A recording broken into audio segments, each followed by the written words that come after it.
इमरान खान की नैब की कैद से रिहाई और सुप्रीम कोर्ट के मेहमान की हैसियत से इस्लामाबाद के गेस्ट हाउस मुंतकली पर मुल्क के छोटे बड़े शहरों में तहरीक इंसाफ के कारकुन खुशी से निहाल हो गए। पीटीआई के जश्न की इब्तिदा सुप्रीम कोर्ट में मौजूद कारकुनों के जोशीले नारों से हुई।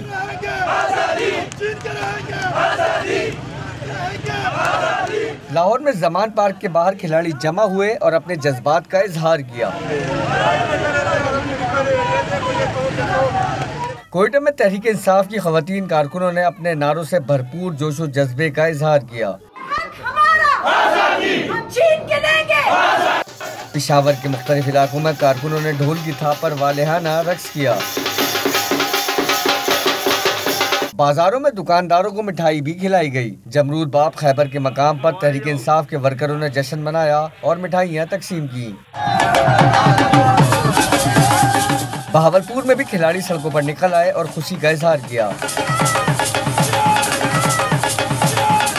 रेहाड़ी और सियालकोट में भी खुशी का इजहार करने वालों ने लोगों को मिठाइयाँ खिलाई और चीफ जस्टिस जिंदाबाद के नारे लगाए।